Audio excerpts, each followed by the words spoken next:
Hare Krishna, dear devotees, Hari Bol. So, today again we are joining for our Bhakti Tattva Viveka. This is the third chapter revision doing today. Again, we will do the third chapter because it is very, very important. And the last part we did not do it. I was not satisfied. So again, we will go through the revision of this third chapter. Then after finishing this third chapter, if we have some time, then we can go for the chapter 4. Hare Krishna. So we'll start with our prayers. We'll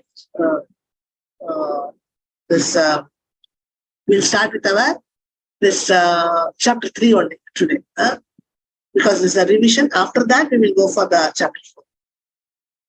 Thank you so much for dear devotees for coming for this session. We'll start with our prayers. Namo Vishnu Padaya Krishna Prishtaya Bhutale Srimate Bhakti Vedanta Swamin Iti Namine Namaste Saraswati Deve Gauravani Pracharine Nivishesha Sunyavadi Pashyata Dechatarine Jai Shri Krishna Chaitanya Prabhu Nityananda Shri Advaita Gadadara Shivasadi Gaura Bhakta Vrinda Hare Krishna Krishna Krishna Hare Hare Hare Rama Rama Rama Hare Hare. Hare Krishna, dear devotees. So today we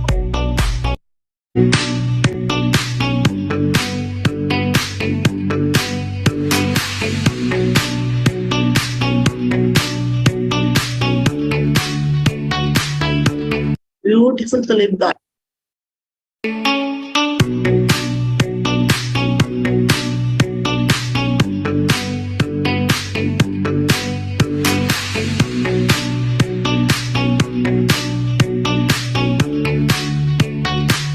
So all these beautiful tulip flowers, all variety colors. So we can offer all these flowers for our Bhakti Tattva Viveka scripture as well as for Srila Bhakti Vinod Thakur.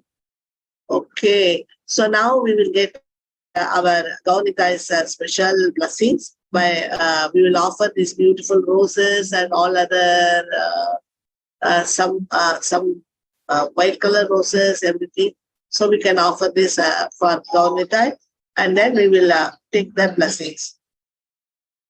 How gentle is the rain that falls softly on the meadow. Birds high above the trees serenade the flowers with their melody. Oh, see, there beyond the hill, the bright colors of the rainbow. Some magic from above made this day for us just to fall in love. Beautiful roses. So we can offer it again. How gentle is the rain that falls softly on the meadow. Birds high above the trees serenade the flowers with their melody. Oh, see, there beyond the hill, the bright colors of the rainbow. Some magic from above made this day for us just to fall in love. Beautiful flowers. Okay, now for Gaunita, we have pav bhaji. Wonderful pav bhaji with butter. So, and we have tomatoes and cabbage, green chili, lemon to go with that. So it is a very nice, wonderful devotee. Devotees have made this. So they have not kept onion. So it's all cabbage. So we can we can easily understand that this has been made by the devotees, and we will offer this for our Radha and Krishna with Tulsi, and then we can offer this for our Gaunita and take their blessings. So for Radha and Krishna, beautiful Radha and Krishna. See, this Krishna is just wonderfully looking at us. So Radharani is having a garland in her hands. So now we will go for this forest, flower forest, and then we will pluck many flowers, and we can offer this for our beautiful Radha and Krishna. 너무 예뻐 너무 좋아 네가 예뻐 이렇게나 예쁘니 너의 앞에 서면 어쩔 줄을 모르게 되고 바람처럼 사랑이 오고 물감처럼 나를 물들여 내 눈에는 네가 참 So much of wonderful flowers, we can offer them for our Radha and Krishna, and then take their blessings here for this beautiful Radha and Krishna. We have this for this deities. So nice. He has something, this what they call it as, they blow this for calling the cows, no? So that also they have made it for Krishna, and he's wearing it. Now we have beautiful Radharani standing nearby with a very nice Marwadi dress. She's looking wonderful. So we have very nice offering for them. Nice dal rice, then papad, payas, then puliora, and many varieties of sabjis, vada, then sambar, rasam, curd, then buttermilk, and we have something else also here. What is this? I don't. So many varieties of items are there. Then pickles, then sweet. So everything is wonderful. We can offer this for our Radha and Krishna. Okay, so they'll be very happy. Now for here for our beloved Radha and Krishna and the gopis, we have almond milkshake.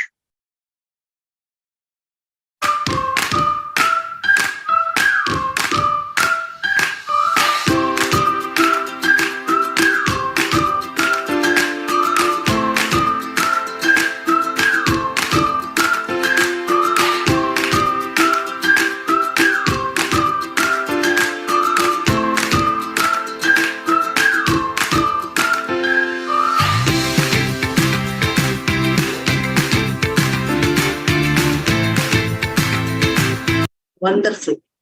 So now let me bring down this.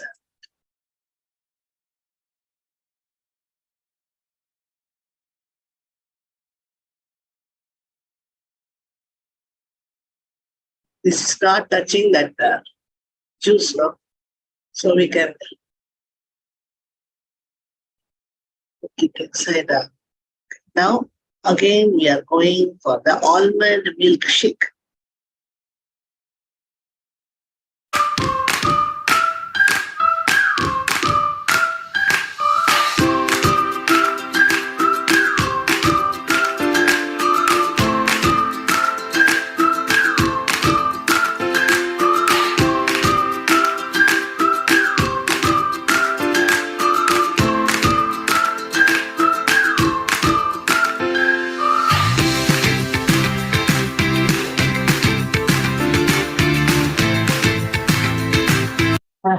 Okay. So nice almond milkshake. So now we will we can offer this for our Radha and Krishna, 2 glasses. Very nice, wonderful. And now we will go for our Srila Prabhupada ki jai. Our founder Acharya Srila Prabhupada ki jai. Our founder Acharya of our ISKCON Srila Prabhupada ki jai. So we will offer this wonderful kheer for Srila Prabhupada. This pista, badam, and all nuts and rose petals. Very nice kheer we can offer in a matka for our Srila Prabhupada. So we can show our devotion and love for our Srila Prabhupada by offering all these items, and we can take blessings from our dearmost Srila Prabhupada. So this we are going for some apple planned here. I wanna be a weekend lover. Yeah, I'ma be the best damn lover you got. I wanna mess up your covers. I don't wanna meet. Never ask me how I've been. Remember why you have my number. So they are making so many things.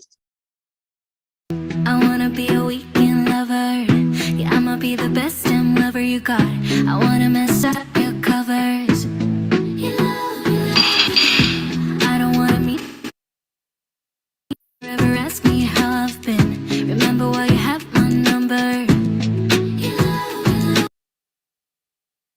Wonderful. Some apple item with rose syrup they are making.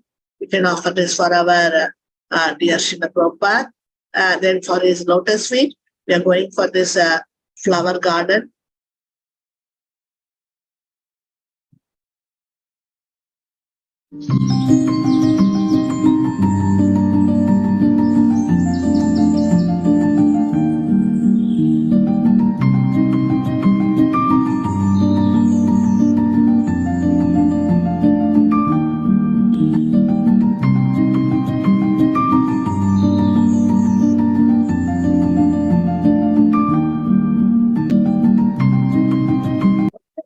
So all these wonderful yellow color flowers, we can offer this for our Srila Prabhupada's lotus feet, and we can take blessings from Srila Prabhupada, and then we go for our His Holiness Manaswami Maharaj Ki Jai. So what are we going to offer today? Very wonderful Rasamalai. So this Rasamalai is wonderful to see. It's a very, very wonderful item, this rasamalai. It's very costly. It's very wonderful, tasty. So we can see the rose, dry rose petals and elaichi, and that's the thickened thickened cream, malai, and malai. So nice. So this particular item we will offer for our His Holiness Manaswami Maharaj. And then now we are also having a very nice I think some blend.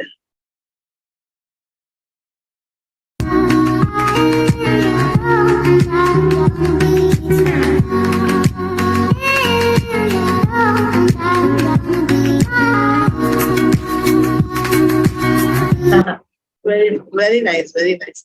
So we can see green color, then milk, some milk color, and watermelon and ice cubes. So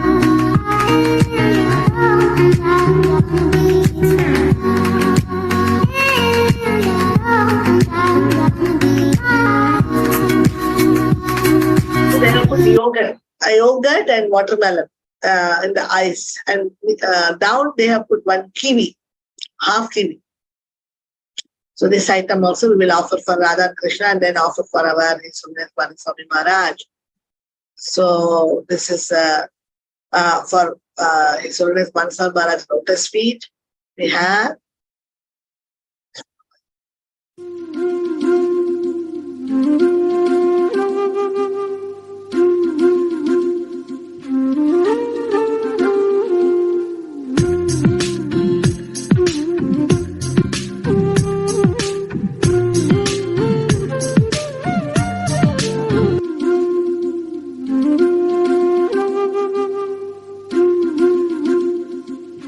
nice, beautiful flowers, very nice flowers. We can offer all these flowers for our Maharaj lotus feet.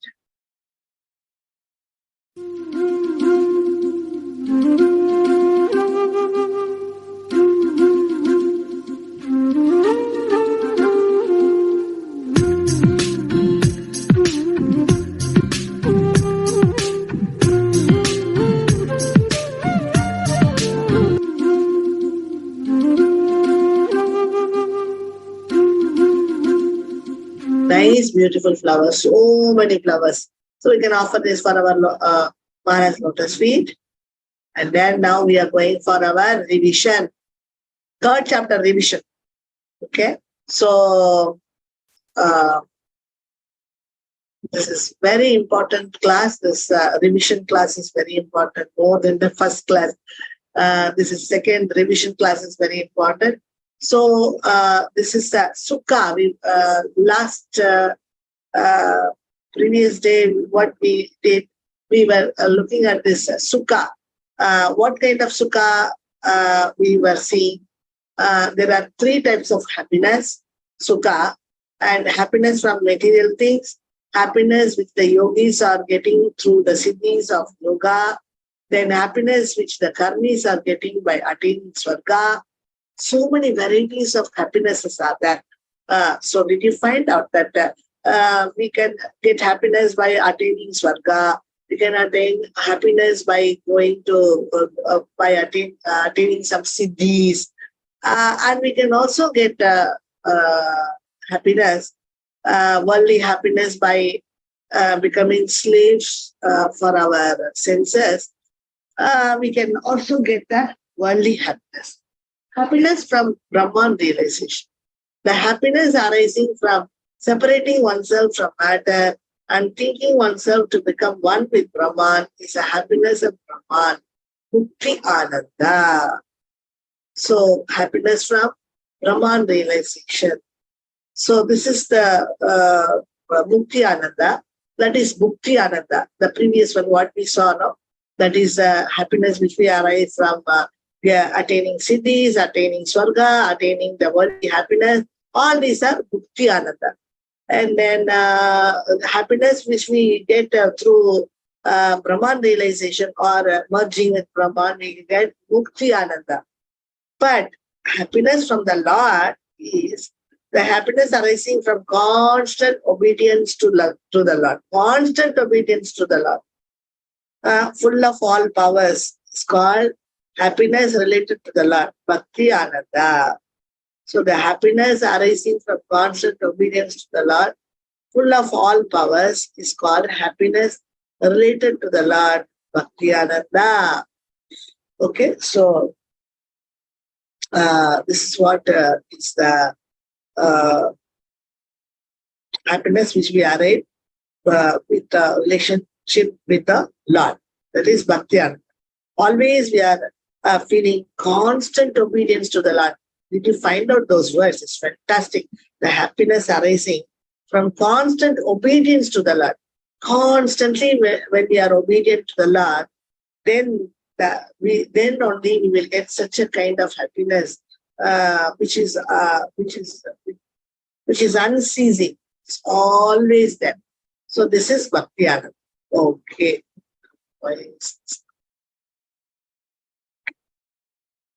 So Subhada, Bhakti Ananda. So now only we will talk only about in Subhada. There is so many Anandas are there, but we are talking about Bhakti Ananda. Bhakti to the Lord by its nature gives all types of happiness. In Subhada, what are all the four qualities we have? Jagat Prinan, Jagadamanuragta, Sadguna, and Sukha. So in Sukha, we are only seeing now about Bhakti Ananda. Bhakti to the Lord by its nature gives all types of happiness. But when it arises in the sincere heart, it bestows happiness related to the Lord. It gives happiness to other persons as well, according to their situation, according to their goals of Artha, Dharma, Kama, or Moksha, based on the desires in their hearts. Astounding mystic powers, material enjoyment, eternal happiness in the realization of Brahman, eternal bliss from service to the Lord, all appear from Bhakti to Govinda. So, in summary, Bhakti yields all results, but the devotees consider these results insignificant, seek only Prema as a result. So, we have got 7 points here. Now, all these 7 points, we will see it little detailing. First point, Bhakti Ananda. About Bhakti Ananda, they give first point. Bhakti to the Lord by its nature gives all types of happiness. Okay? So this you will understand now. Is it easy? Bhakti to the Lord. If we are doing devotion, if we are doing bhakti to Krishna, then we will get all types of happiness. What are all types of happiness? Worldly happiness, that is material happiness. Then in that material happiness, we get siddhi. Because of attaining siddhi, we get the happiness. Because of attaining swarga, we get happiness. Worldly happiness. So many happinesses are there in material happiness. And then this is Mukti Ananda, then Mukti Ananda. Liberation. Liberation gives us happiness, some kind of happiness. And then Bhakti Ananda. So all these types of Ananda, Mukti Ananda, Mukti Ananda, Bhakti Ananda, everything is everything we can attain by just doing bhakti to our Krishna. All types of happiness we can get. Not only Bhakti Ananda, all types of happiness we can get.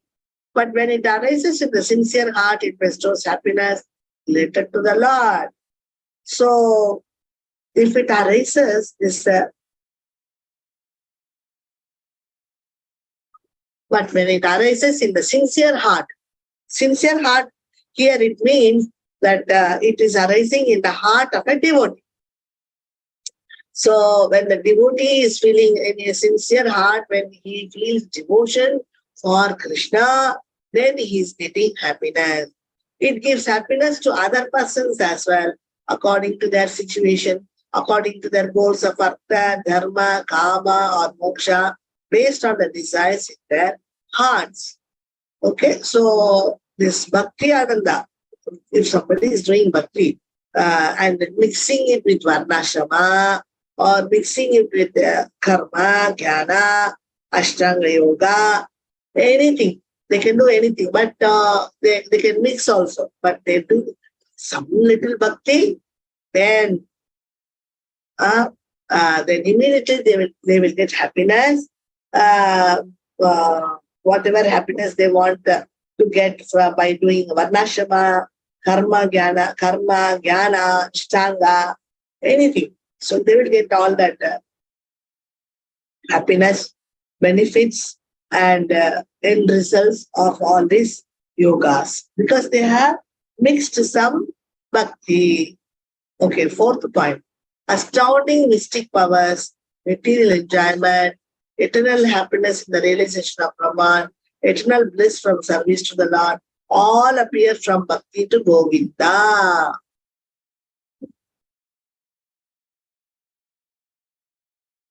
So if we do bhakti to Govinda, we can get astounding mystic powers, siddhis. We can get siddhis. We can get material enjoyment, worldly enjoyment. We can get swarga.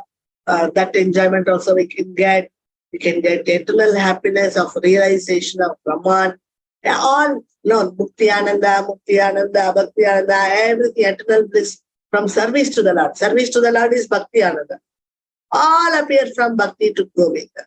Just we do Bhakti to Govinda, then everything we will get. In summary, Bhakti yields all results, but the devotees consider these results insignificant.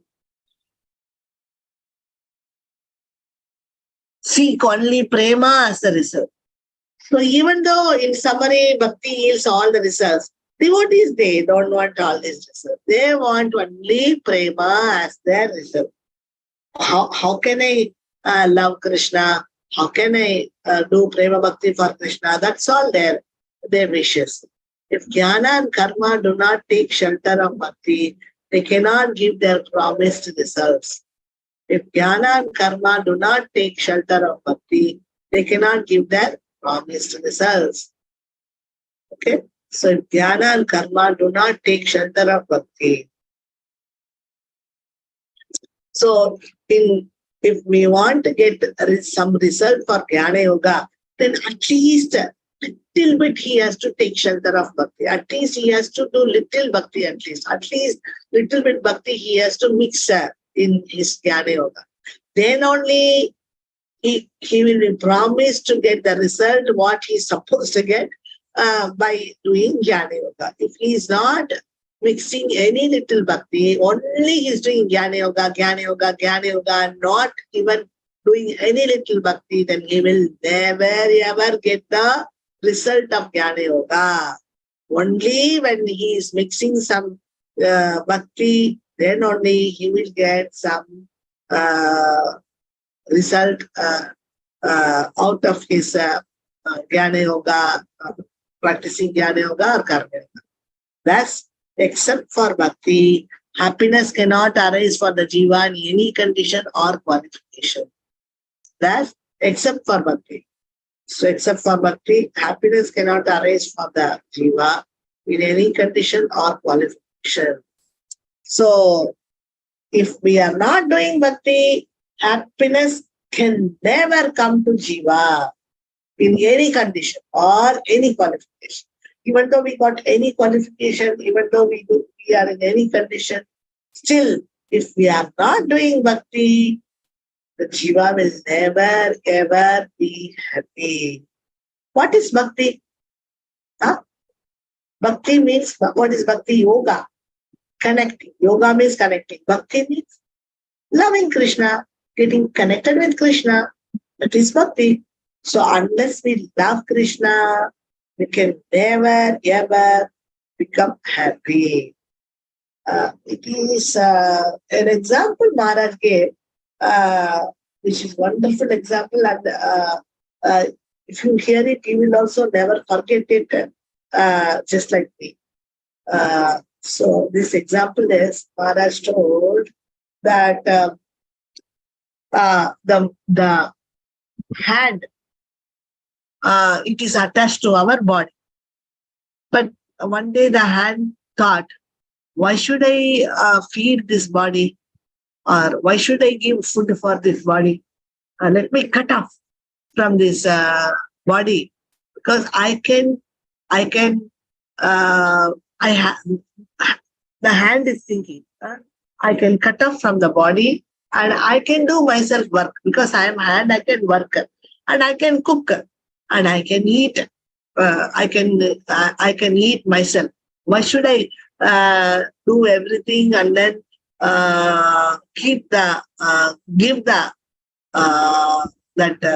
give my nourishment or eating food? That why should I give it to that mouth? Let me eat myself. Let me get cut off from the body. Sweet get cut off from the body. After then, the hand became for some moments the hand was just that shaking. After that, the hand died. There is no life. So then nothing happened. So it got cut off from the body. That's it. That's the end of that, end story of that hand. So like that, if we are getting cut off from our Krishna, that is it. Our happiness is really ended. So now no more happiness, no more, nothing is there, because we have cut off from the original happiness. Original happiness is Krishna. So only when we are getting connected with that power point, then only we can also get some power, some happiness. But if we don't want to get connected with that power point, then where is the question of getting some current or happiness? Okay, that this is a problem. So unless and until we get connected with Krishna through devotion, we can never be happy. Krishna cannot give us happiness, because we are not connected with Krishna means.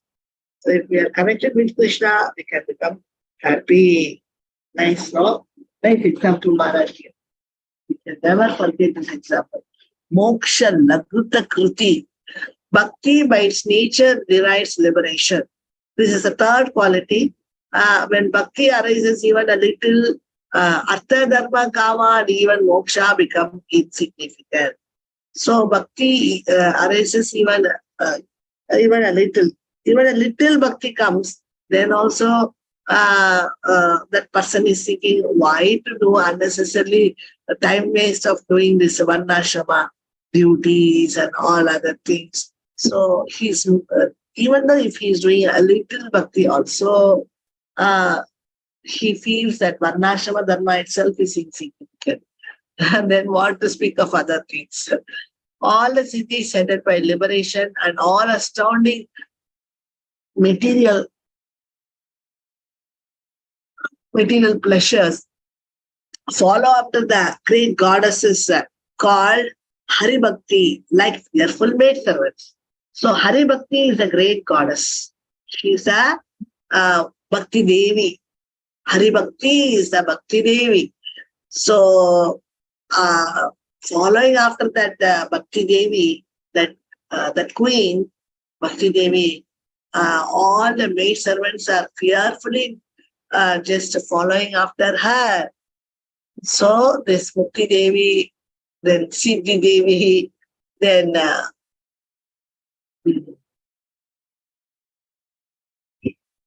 Mukti Devi, everybody is following this Hari Bhakti, that is great goddess, Bhakti Devi. They are following her as maid servants, that's all. So that means Bhakti Devi is a real queen, and Mukti Devi, Siddhi Devi, everybody is maid servants for the original Bhakti. Okay. So,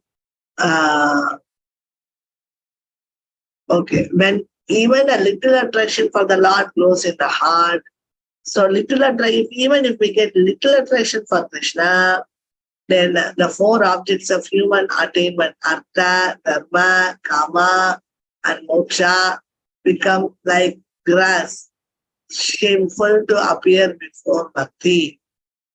Okay, so when even a little attraction for the Lord grows in the heart, the four objects of human attainment, artha, dharma, kama, and moksha, become like grass. Okay, so the four objects of human attainment, only when even a little attraction for the Lord grows in the heart.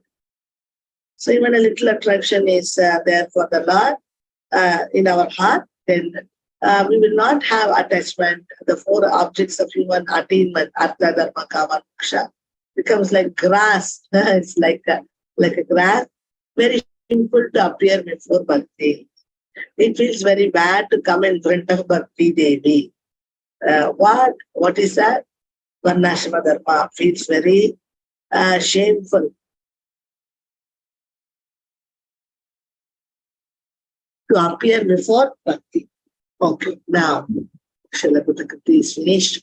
Sudurlabha.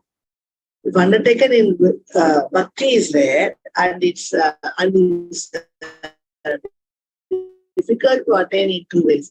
If undertaken in great quantity but without attachment, Bhakti cannot be attained even after a long time. Even if practiced with attachment, Krishna does not give Bhakti to the practitioner immediately.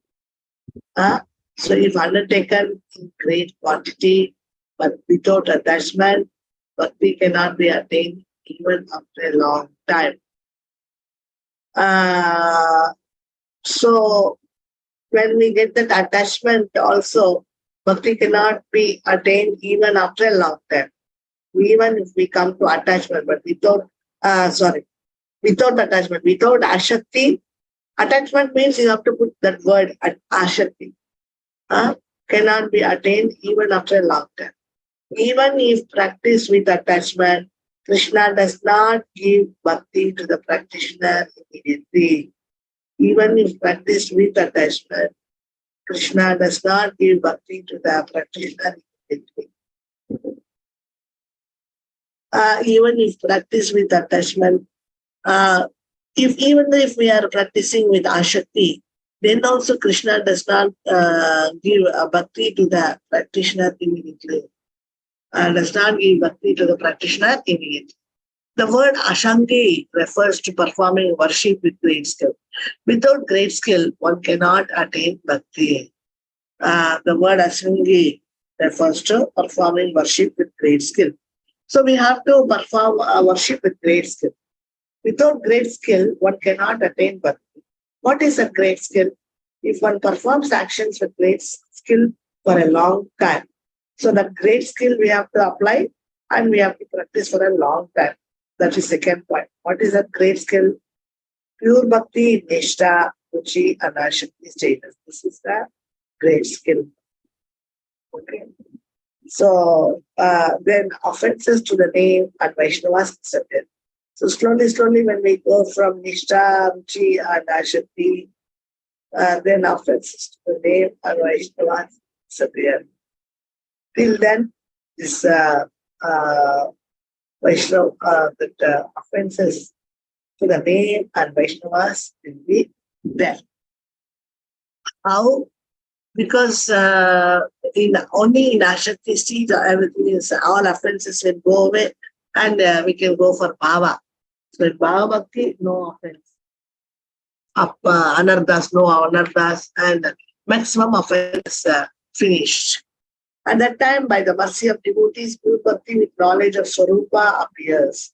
So now here they are using the word Swarupa. So by the devotees' mercy, you can see here, Bhaktivinoda Thakur is telling, at that time by the mercy of devotees, Srila Bhaktivinoda Thakur is saying, pure bhakti with knowledge of Swarupa appears. So, pure bhakti with knowledge of Swarupa. Pure bhakti with knowledge of Swarupa is Bhava Bhakti. Okay? Pure bhakti with knowledge of Swarupa is Bhava Bhakti. So, now, now, pure bhakti with knowledge of Swarupa. What is this pure bhakti with knowledge? Knowledge of Swarupa, our Swarupa and Krishna Swarupa. What is that? Knowledge of our Swarupa, knowledge of Krishna Swarupa. So, plus pure bhakti is equal to Bhava Bhakti. When we learn all these things, then we can go to this Bhava Bhakti. Liberation is easily attained by jnana, and material enjoyment is easily attained by punyas, such as sacrifice. After attaining dedication to those goals by thousands of attempts. So liberation is easily attained by jnana and material enjoyment. It's very important. Liberation is only by when we are doing jnana yoga, liberation is attained. Mental enjoyment is easily attained when we do punya such as sacrifice and everything, no? We get mental enjoyment. Even for going to Swarga Loka, there is a yajna. So after attaining dedication to those goals by thousands of attempts. So after attaining dedication to those goals by thousands of attempts. So then they are becoming very much dedicated for their goals. So because they are getting dedication for their goals, they are doing thousands of attempts. However, Bhava Bhakti to the Lord cannot be attained if one practices thousands of different sadhanas. So Bhava Bhakti cannot be attained, but they are not giving any,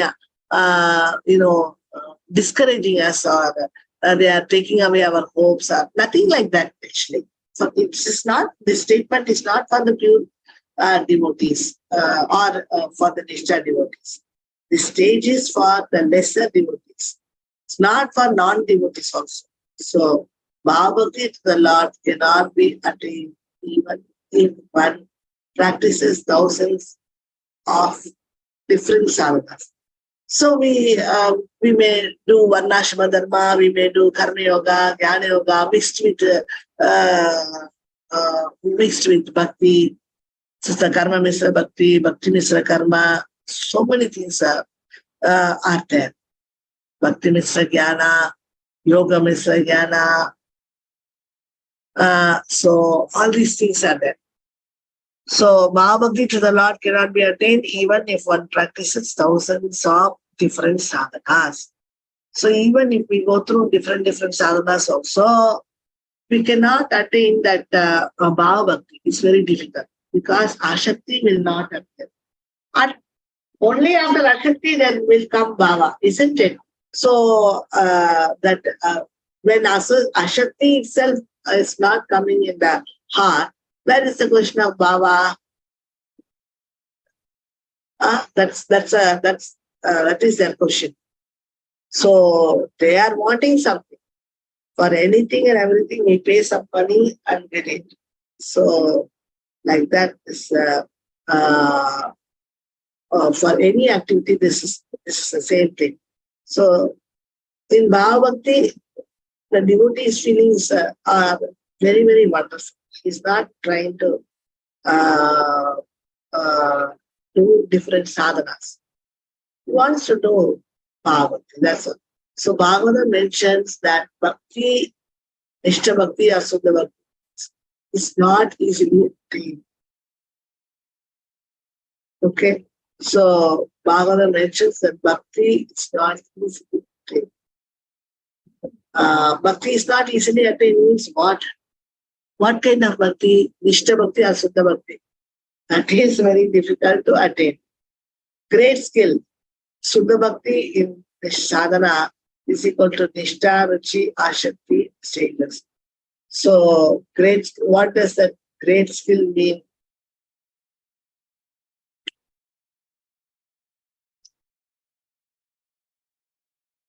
Bhagavatam mentions that Nishtha Bhakti, Suddha Bhakti is not easily attained. Okay, we need great skill. Suddha Bhakti in sadhana is Nishtha, Ruchi and Ashakti status. So this great skill, we have to come out of another nimitti and take up Suddha Bhakti. These are all great skill. Sadhani Shakti or Swarupa Shakti. Only the Sadhani Shakti is called Swarupa Shakti. Another name for Sadhani Shakti is Swarupa Shakti. Another name of Sadhani Shakti is Swarupa Shakti. Sadhani or Swarupa Shakti is equal to Samvit Shakti, Sadhani Shakti. So these two types of there. So one is the Sadhana Shakti and another one is Samvit Shakti. So when we are mixing it with the Swarup Shakti, Sadhana Shakti is lots of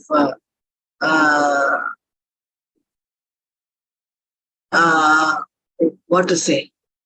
This the next name for Sadhana Shakti is Swarup Shakti, but Sadhani and Swarup Shakti is together or one are the same.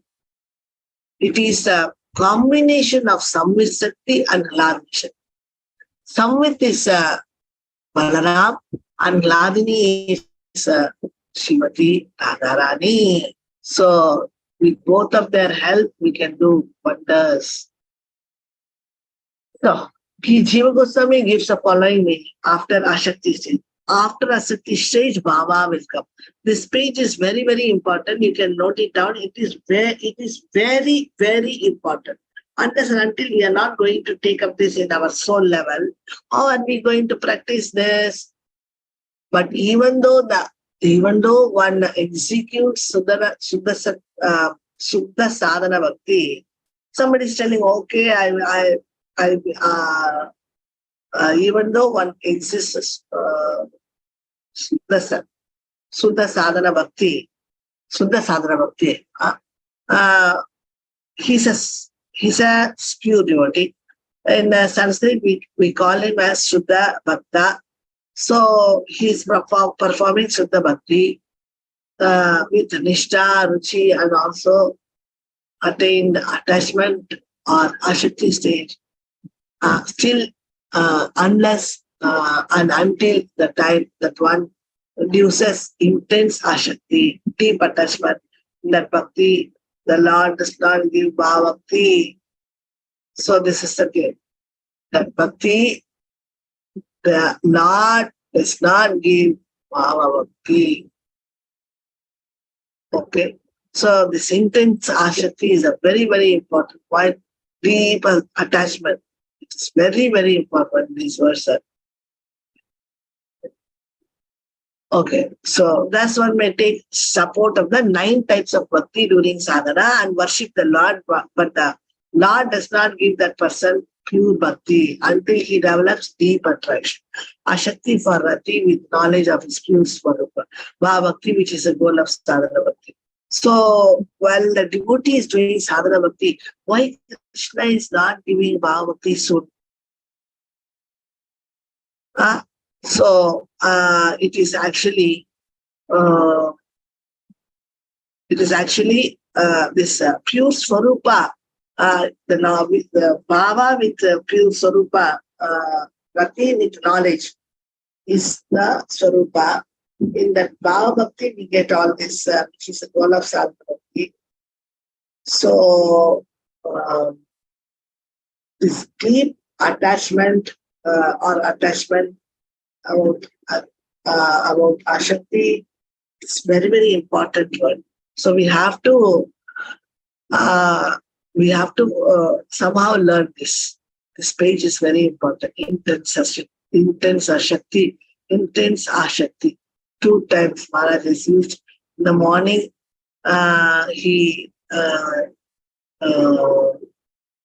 this intense Ashakti is been explained like this one day. That is Chaya Bhava Bhasa condition, this intense Ashakti will not come. Only when this Chaya Bhava Bhasa condition is not there, then only this intense Ashakti somebody can practice. This is what Maharaj is telling here. So that is a way we should understand. So we will not have Chaya Bhava Abhasa, that Bhava Abhasa, that is no Abhasa, no Bhakti Abhasa. That's what is they're mentioning. Even Chaya is actually it's accepted, but Pratibimba is not accepted. So Pratibimba Bhava Abhasa, they're not even speaking. But Chaya Bhava Abhasa also, if a person does not practice intense Ashakti, then his bhakti will be called as Chaya Bhava Abhasa. It's not called Bhava Bhakti. This intense Ashakti is very, very important. So next we have this Sandrananda Visheshatva. Bhakti produces intense bliss. So here only we did not make workshop. Previously it was mentioned that Bhagavan had an eternal swarupa of consciousness and bliss. And the jiva was a particle of consciousness and bliss, like a ray of the sun. Thus the jiva to some extent possesses bliss and consciousness as its nature. Normally people think of bliss as material happiness, but if one were to gather all material happiness together, it would be meager in comparison to spiritual bliss. The bliss in the material world is extremely limited and temporary. Spiritual bliss is a condensed or intense substance. So we can make a small workshop here.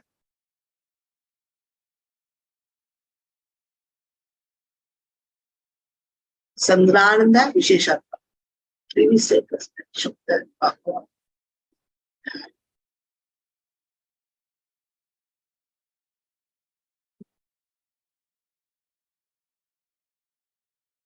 Okay, we will take our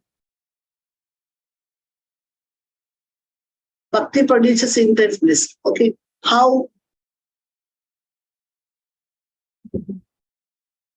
Bhagavan has our eternal swarupa of consciousness of bliss, and the jiva was a particle of consciousness of bliss. Okay, so now we will put Bhagavan or we can put Krishna.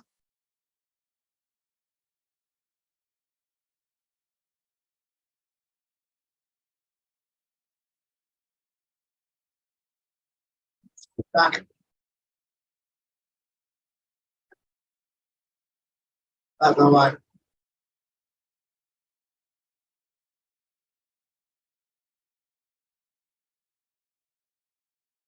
Okay.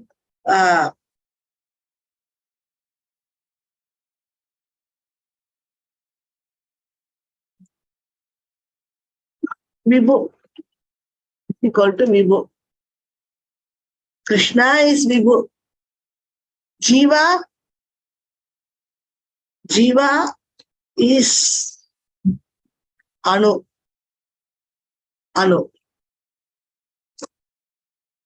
Bhagavan is Vibhu and Jiva is Anu.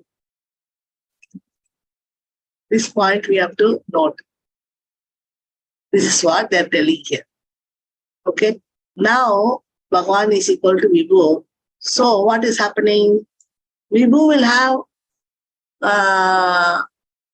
eternal Swarupa, has an eternal Swarupa of consciousness.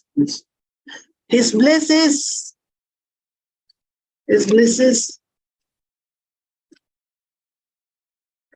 eternal and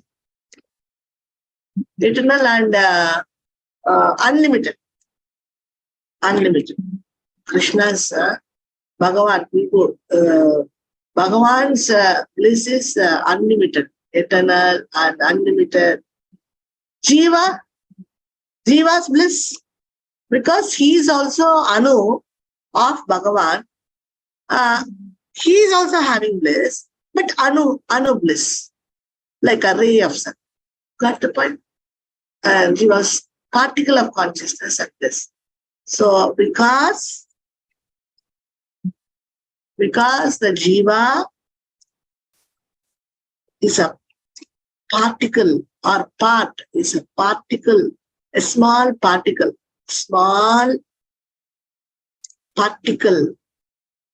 of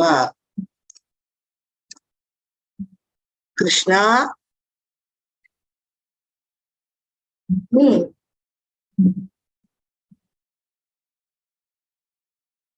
He also experienced bliss. But how much? But very little. Because he's Anu. Isn't it? Okay. This is what is Jiva. There's also, we also experience this.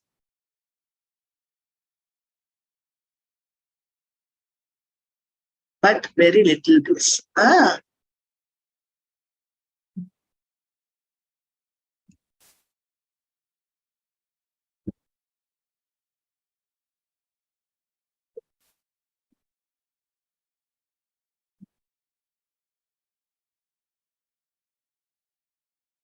Because the Jiva is a small particle of Krishna,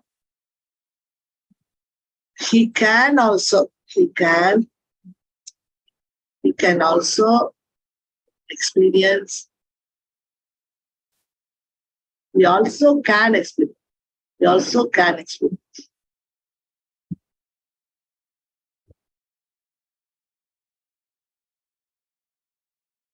Experience bliss, but very little.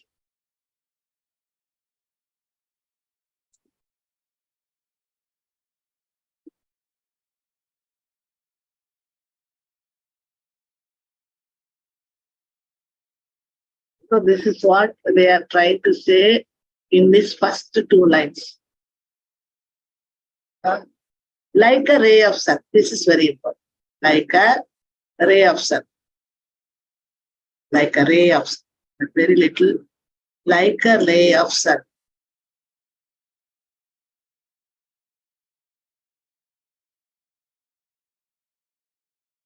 Bhagavan Vibhu, his bliss is eternal and unlimited, like a sun. Like a sun. But for Jiva, it is like a ray of sun. Sun is big, and a ray of sun is very small. One ray, very small, like this. Okay? So, now we will remove this line. Thus, the Jiva to some extent possesses bliss. So now Jiva also to some extent possess bliss and consciousness as its nature. So now Jiva also, thus the Jiva also to some extent possess bliss.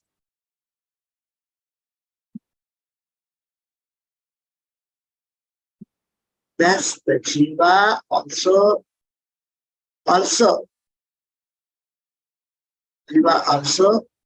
possess to some extent possess bliss. This is the point. Bliss. We are talking about bliss. Sadrananda Visheshatma. So the Jiva has by nature, bliss by nature. By nature itself, the Jiva will have some bliss. Okay. Next. By its nature. Normally people think of bliss as material happiness, but if one were to gather all material happiness together, it would be meager in comparison to spiritual bliss.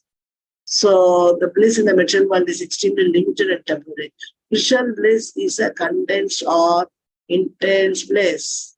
So now we have material meager in comparison to material happiness and spiritual bliss.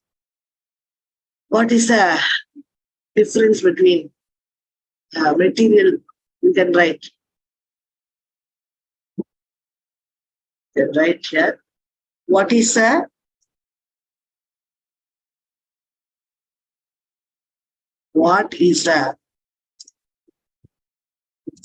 difference? This is another question.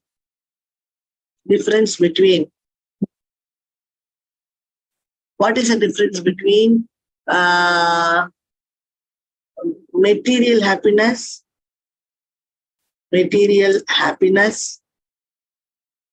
and spiritual bliss?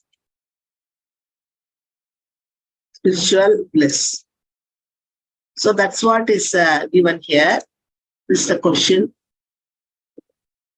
What is the difference between material happiness and spiritual bliss? Now here we have the bliss of the bliss of Bhagavan and Jiva is compared. Okay, we can ask it as question only. How is the bliss of Bhagavan? How is the bliss of Bhagavan? Is the bliss of Bhagavan and the Jiva compared?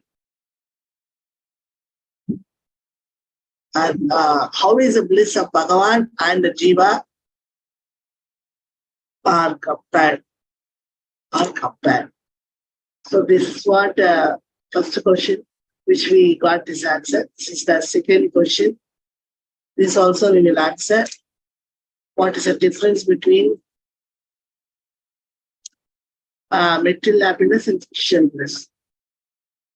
Okay, we'll remove all this. Many people think of bliss as material happiness. If one were to gather all material happiness together, it will be meager in comparison to spiritual bliss. Spiritual bliss is material bliss is neither. The bliss in the material world is extremely limited and temporary. So we can put this. The bliss in the material world is extremely limited and temporary. Spiritual bliss is a condensed and intense substance. So this is one point. The bliss in the material world is extremely limited and temporary. Then Spiritual bliss is a condensed. Spiritual bliss is a condensed or dense substance. Condensed is a condensed, intense. Is a condensed and intense substance. This is the next line.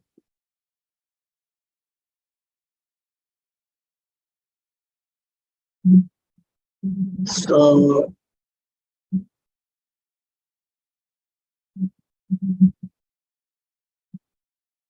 if one were to gather all mental happiness together, it would be meager in comparison to spiritual bliss.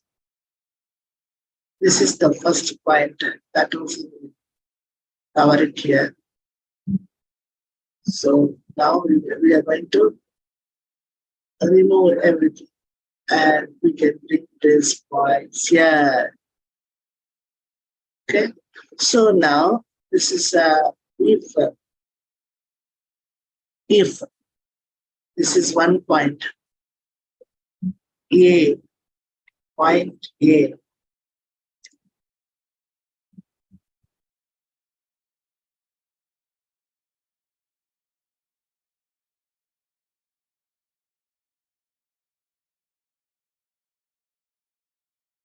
The bliss in the material world is this B. But the spiritual, but the spiritual bliss is a condensed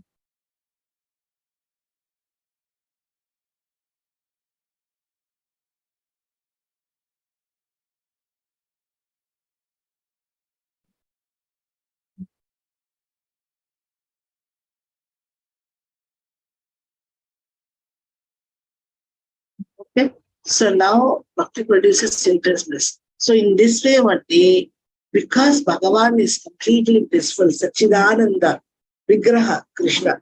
So because the Jiva is also a particle of Krishna, that Jiva is also getting a bliss, a little bliss, particle of bliss. This is his nature. But when the spiritual bliss from Bhagavan, when he is doing bhakti, when he is completely connected with the full charged, like he is getting connected with the power point, that in current we are putting a plug inside. Then immediately the current passes through the plug, and then we are getting our laptop on. That something is anything is working after that because of the current. Unlike that, when we are getting connected directly with Krishna, then we will also get such a Sandrananda Visheshatma. Sandrananda. Just put all Ananda in a vessel and just make it thick. Sandrananda, condense it, just like a milk, we are condensing it, all the Ananda. Then it is called Sandrananda. In a low fire, if we are going to condense milk, what will happen? It will become thick. So like that, we'll put all Ananda in a kadai and we'll be just, make it condense. Then one time it will become Sandrananda. It becomes Sandrananda. Okay. So this is what is this point. So, two questions we have very nicely, we have formed in this, from this paragraph, we have finished writing two questions. Okay, then what's happening with this? Bhakti is a very form of that intent bliss. The Jiva has no bliss to compare to that of Bhakti. It is natural to the Jiva. The happiness of Brahman is nothing in comparison, since the bliss of Brahman is undifferentiated happiness produced by thinking of the opposite of material. That bliss is not eternal for the Jiva, but is only the contemplated happiness opposite to matter. Okay, so they are giving more points in this second question. They are giving more points. That's all. So we can take it. Yes. Second question. We are getting more points. So point number 6. Sorry, C. So what is this says? Bhakti is the very form of that intense bliss. The jiva has no bliss to compare to that of Bhakti. It is nature to the jiva. Natural to the jiva. This is the point number 6. Point number 3. So which we call it as A, B, C. This is one more point.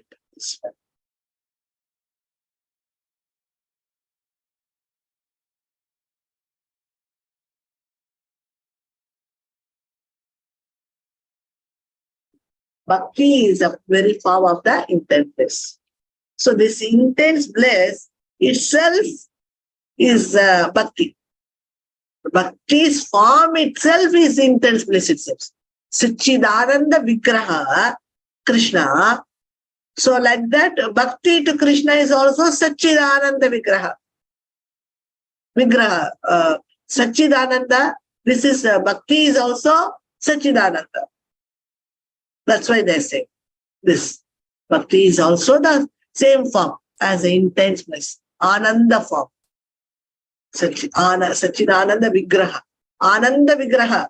Who is this Ananda Vigraha? Bhakti to Krishna is also an Ananda Vigraha. The jiva has no bliss to compare to that of Bhakti. So we can't compare any bliss in this material world to that bliss of Bhakti. When we are doing Bhakti, what bliss we are getting, that is it is of no comparison. It is natural to the jiva. Okay, it is natural to the jiva. Okay, so it is natural to the jiva. Okay, so this is what is very natural for us. But there is another point what they say. It is actually this point is the B point, the fourth point actually. It is natural to the jiva. This bliss is this Bhakti Ananda. It is means this Bhakti Ananda. This Bhakti Ananda is natural to the jiva. It's natural. It's very natural. Bhakti Ananda. Okay. Bhakti Ananda is natural. But this is unnatural, they mean to say.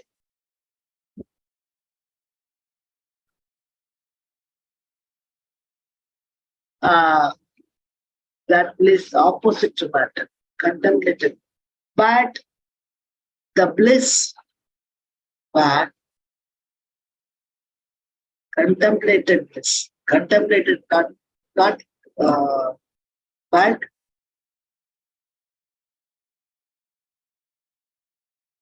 not bliss. It is contemplated happiness, but material happiness. We can write there, but material happiness is contemplated contemplated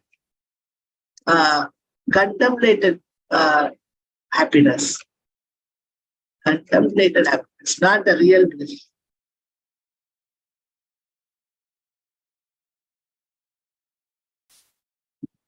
But material happiness is contemplated happiness. Okay? Contemplated happiness.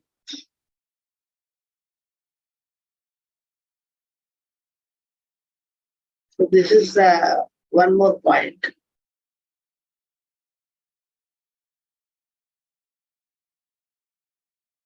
We can take on this.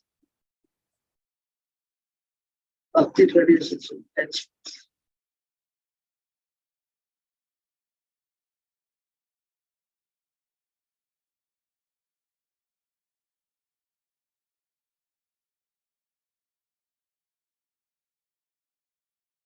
So here we are making some place. Okay.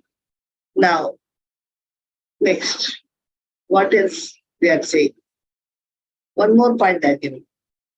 This over this one. The happiness of Brahman is nothing in comparison, since the bliss of Brahman is the undifferentiated happiness produced by thinking of the opposite of material happiness. So the Jiva has no bliss. Okay, the happiness of Brahman is nothing in comparison to this, nothing in comparison.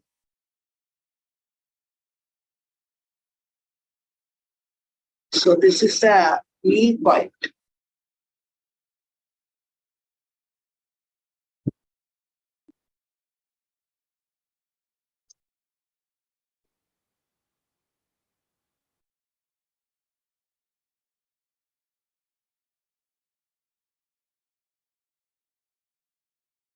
The happiness of Brahman is nothing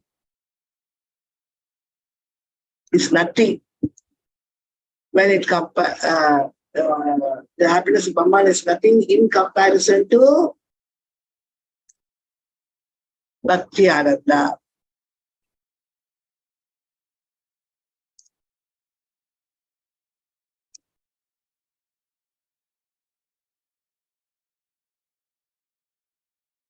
Comes like this only, Ananda. Okay. The happiness of Brahman is nothing in comparison to Bhakti Ananda. So the happiness of Brahman they have told, and the happiness of material happiness also they have told. And Bhakti Ananda is natural to the Jiva, but material happiness is a contemplated happiness to the Jiva.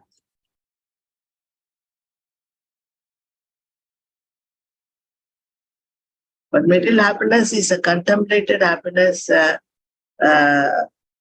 Jiva. In a Jiva. Okay. So all these points we covered. This complete we have covered. Okay. Next. All these points we have to cover now. So this we have covered, and this also we have covered. This also we have covered. And this point. The bliss of Brahman realization accumulated by Samadhi lasting for half of Brahma's life cannot compare to one drop of the happiness of Bhakti. Okay. Brahman realization is one drop. Brahman realization accumulated by Samadhi lasting for half of Brahma's life cannot compare to one drop of that. So we can write Brahman realization, bliss of Brahman realization. This one we can write. The bliss of Brahman realization. We have to write this, the bliss of Brahman realization. This is actually the realization.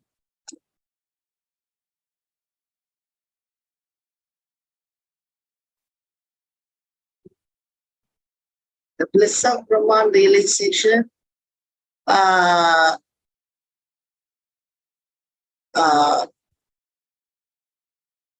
is compared to one drop of the ocean of happiness of Bhakti. Okay, is compared. Yeah. The bliss of Brahman realization is compared to one drop of the ocean of the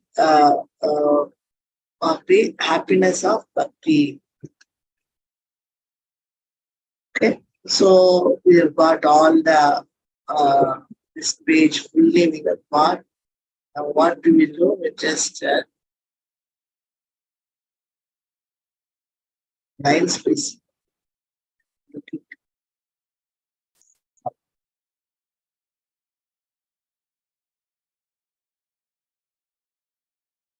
Okay, so then we have this.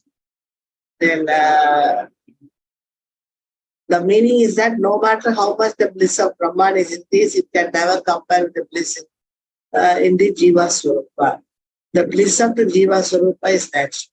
Since the bliss of Brahman is a particular type of happiness, it is from actions contrary to the Jiva. That bliss is not natural. This bliss is natural, that bliss is not natural. Okay. So we finished this page. So what more we have?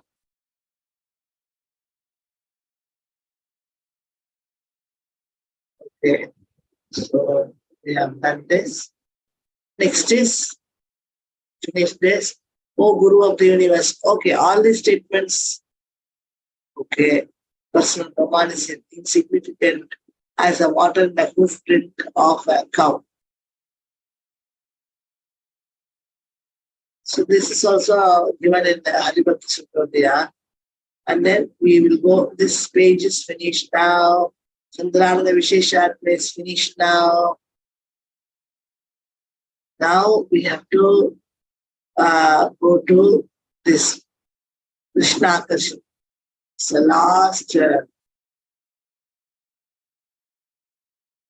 last Krishna Akarshan is the last quality.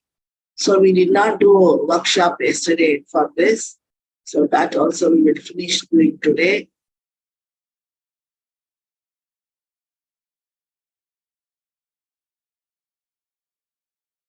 What is it? Bhakti is called Sri Krishna Akarshani because it makes the Lord addicted to prema and brings him under control along with his associates. Bhakti is called Sri Krishna Akarshani.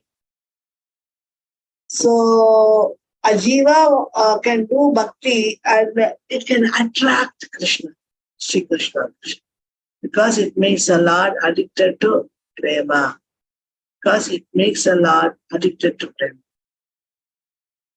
Because it makes a Lord addicted to prema. Okay. So, and brings him under control along with his associates. So now we will do this. Maybe we can duplicate side. Krishna Akarshani. What is Krishna Akarshani means?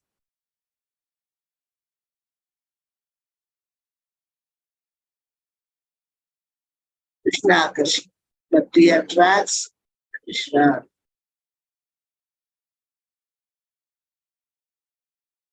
Bhakti is called Sri Krishna Akarshani.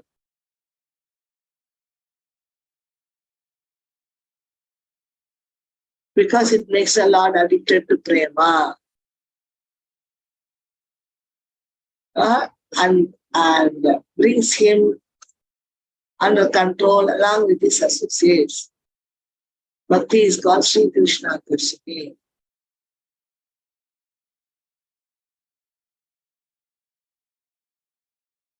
So we are a sweet take over. So now Bhakti is called Sri Krishna Akarshani. This is one point. Because it makes a Lord addicted to prema and brings him under control along with his associates. So 3 points we have. All these Sri Krishna Akarshani. First point, second point, third point.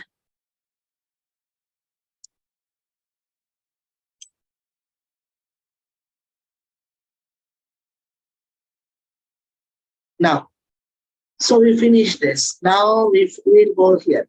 The meaning is this: as long as pure bhakti does not arise during sadhana, one performs actions with bhakti abhasa. Oh, in that condition, bhakti is hard to attain. So, as long as pure bhakti does not arise during sadhana. Okay. So this is a different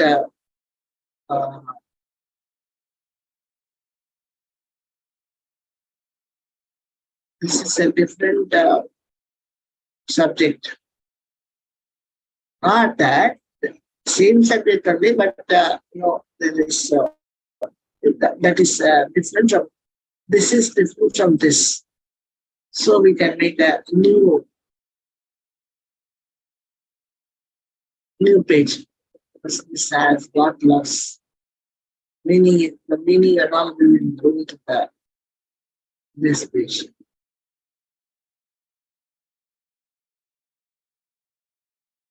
The meaning is this.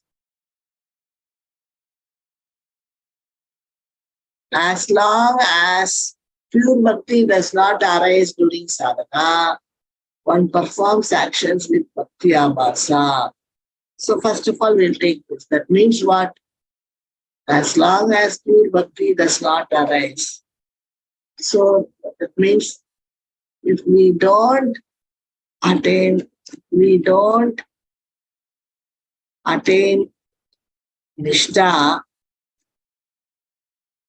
nishtha stage,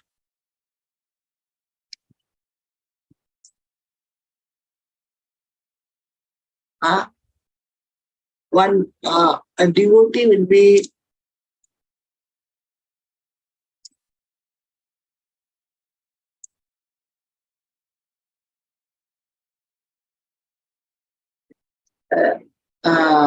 if we don't attain nishtha stage, devotee will be wandering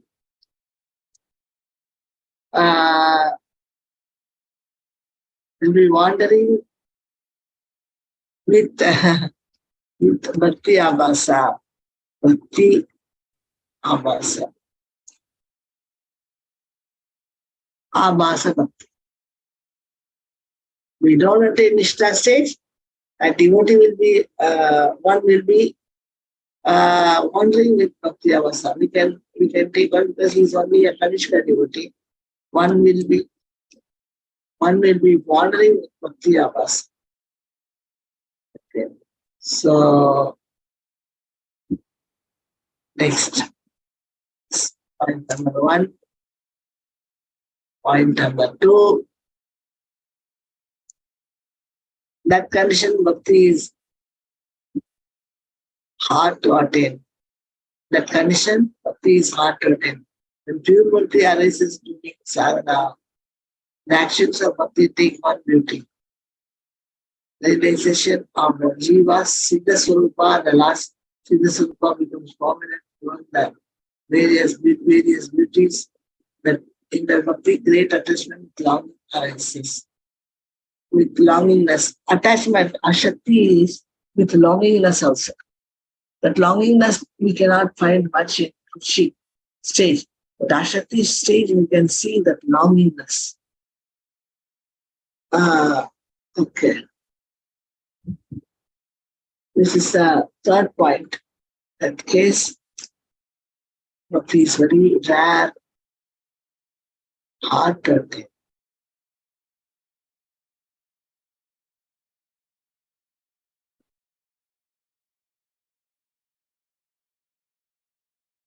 Next, fourth point.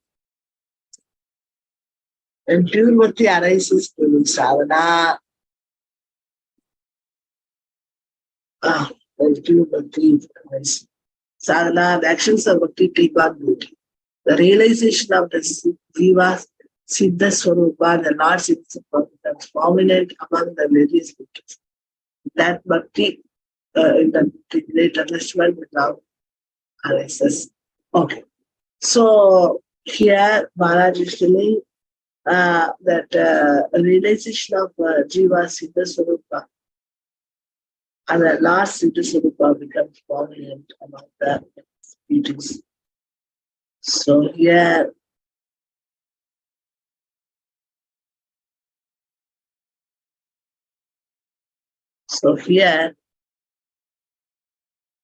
the pure bhakti takes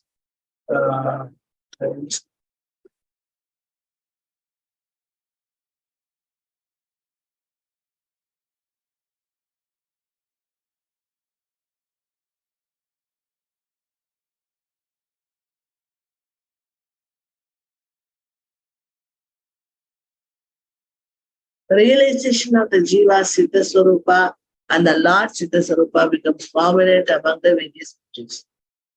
So what happened here? Okay.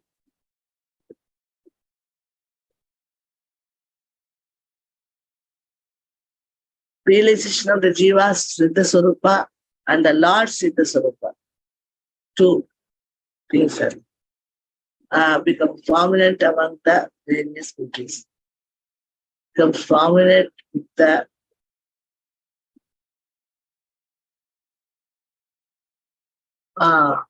realization of the Jiva's Siddha Swarupa and the Lord's Siddha Swarupa becomes prominent.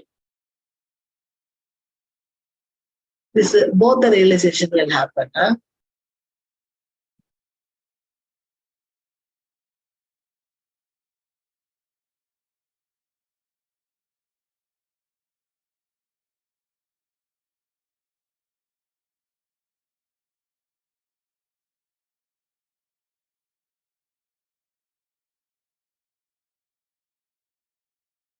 Just a minute. In that bhakti, great attachment with longingness arises. This is one more point, fifth point. And the Lord's Swarupa. See, we are only gathering points. So this is one more point.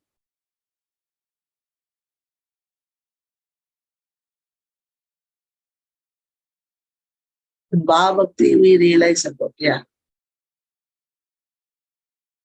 in that bhakti, great attachment with longingness arises. In Bhava Bhakti, we realize about two solutions. Fifth point.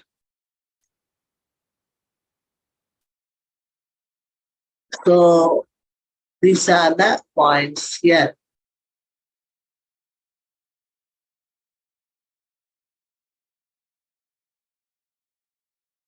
Okay. So in Bhava Bhakti, we realize about two swarupas.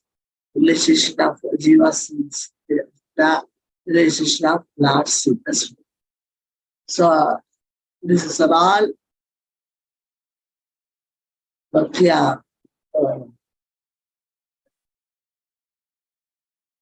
attracts Krishna.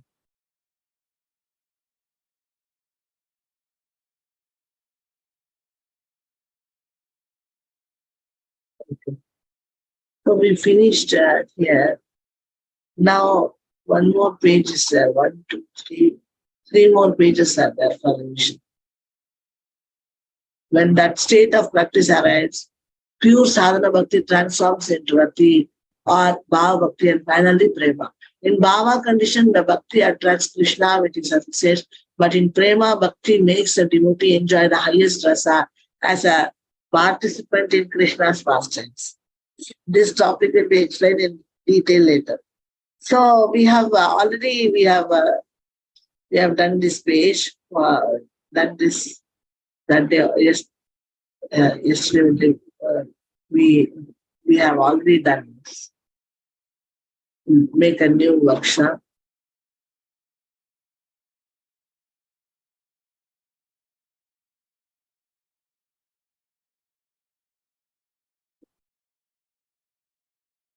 Okay, so now we can just put it here because the other day we have done this. What is the difference between bhava and prema? Okay.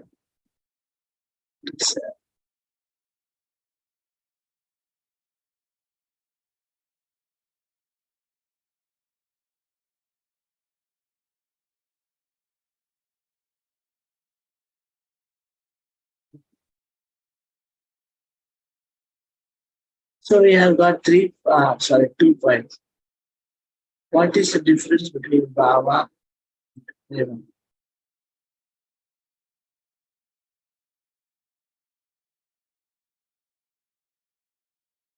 Okay. So this page is also finished. What is the difference between bhava and prema? This is the question. What is the difference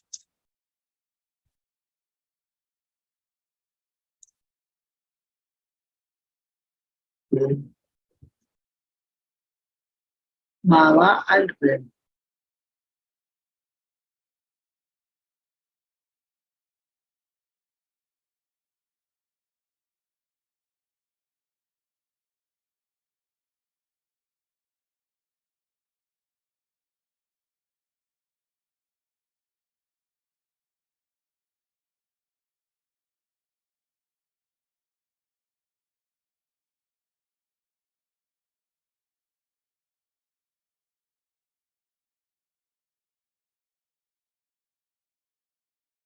What is the difference between Bhava and Prema? And Prema.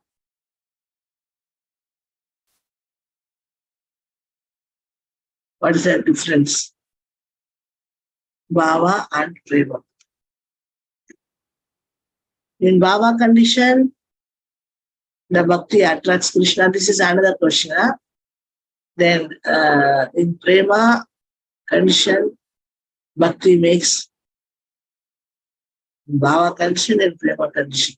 Bhakti makes the devotee enjoy the highest rasa as a participant in Krishna's pastimes. So he will do such a pastime that he will be going out, going to Krishna only in that rasa, and he'll take part in Krishna's pastimes. So we are finishing this, and one more page. When that state of practice arrives, pure sadhana bhakti transforms into rati or bhava bhakti and finally prema. In bhava condition, the bhakti attracts Krishna with his associate, but in prema, bhakti makes the devotee. That we have already read. This page we have finished. So this is a sloka. Then here also, bhakti has three stages: sadhana, bhava, and prema. Sadhana has two qualities: restriction of suffering. So these are this one we have already seen. For sadhana, 2 qualities. For bhava, 4 qualities. For prema, 6 qualities. That we have already seen this wonderfully with all colorings and everything. So we have to now go through this. Right? Like prema has 6 qualities: restriction of suffering, wisdom of aspiciousness, disregard for liberation, rarity, intense bliss, and being attractive to Krishna. As long as Jiva is in the conditioned state, rarity, intense bliss, and being attracted to Krishna are the qualities related to the Jiva's Swarupa, and the other 3 are secondary. Okay, all these are very easy only. So, Prema has 6 qualities. In Prema, we have all these 6 Viklashanti, Subhada, Mokshalabhitati, Sugurlabha, Sangrana Visheshappa, Krishna, Krishna.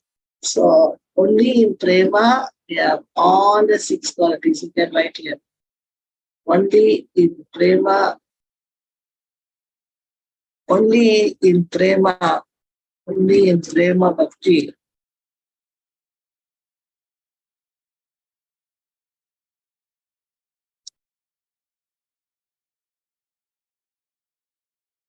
Only in Prema Bhakti,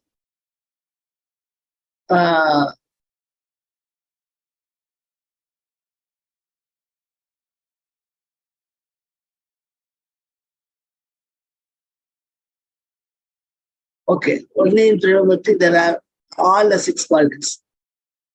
There are only in Prema Bhakti, all the 6 qualities are manifesting. All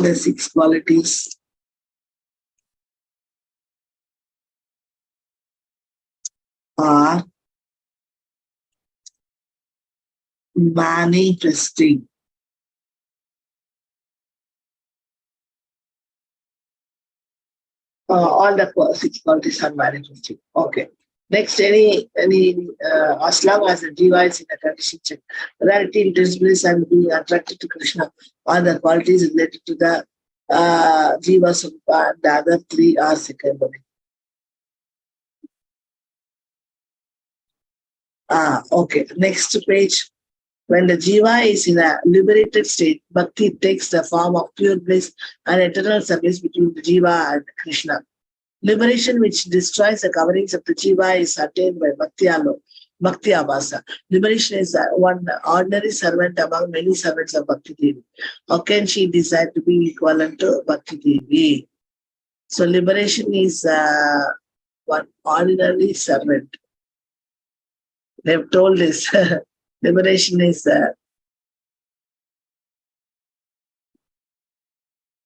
very ordinary child.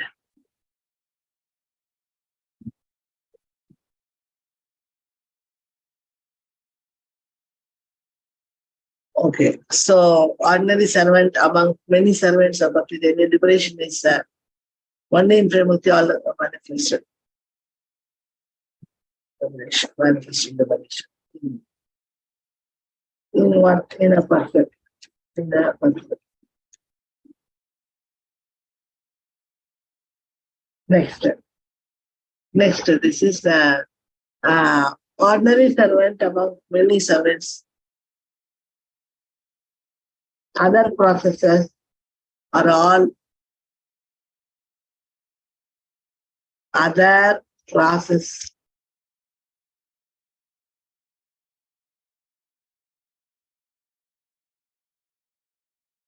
Other process. Other processes. What are the other processes? Jnana Yoga, Ashtanga Yoga, Karma Yoga, all other processes, all other processes are ordinary servant. They're all ordinary servant. Among many servants of, they are all other processes are all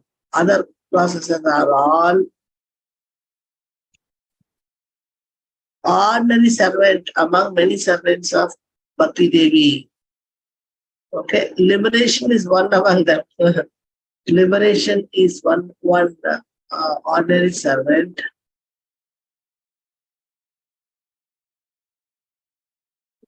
This first point, this second point.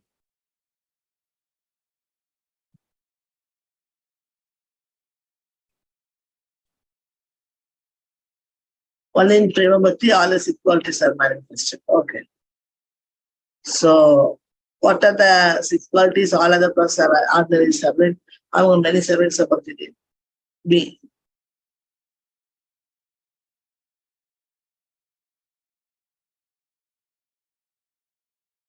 Liberation is one ordinary servant.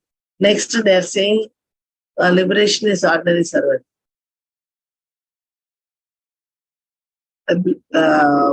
Is attained by Bhakti Abhasa. Liberation is one ordinary servant among many servants of Bhakti Devi. How can she desire to be equal to Bhakti Devi? So this is the question they're asking.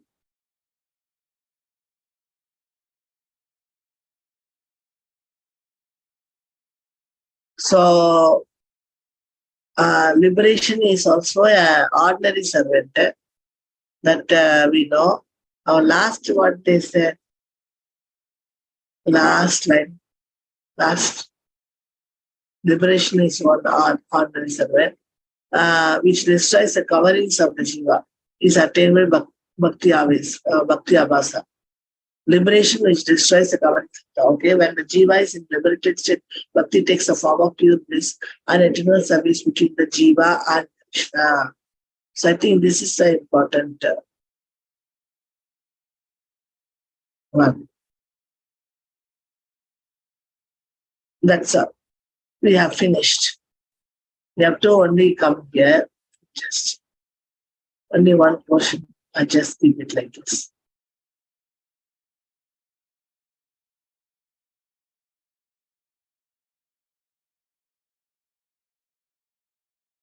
When the Jiva is in a liberated state, Bhakti takes the form of pure bliss and eternal service becomes an eternal service between the Jiva and Krishna. So we have finished this. So chapter 4, tomorrow is qualification of Bhakti. Qualification for Bhakti. Okay. So I think we finish it.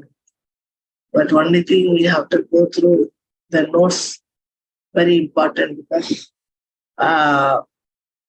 this subject itself is very important. Okay, it's finished. So chapter 4, tomorrow we'll do. We have seen the revision of chapter 3 has been finished. Okay, Hare Krishna. Only this much. First, I have to keep it here. That's all. We have finished all the chapter 3 revision also. Whatever we missed yesterday, all that we have put it into points. That's all. Hare Krishna, dear devotees. Tomorrow we will see chapter 4. So, but I have given you all these notes, points. Only we have to go through these points. You have to go through this whenever you have time, so that we will not be taking this subject again. So that's how we can go for the next chapter. Okay. Thank you so much, dear devotees. Hare Krishna. Vancha kalpadarupesha kripa sindhubhya eva cha patitanam pavanebhyo vaishnavebhyo namo namaha.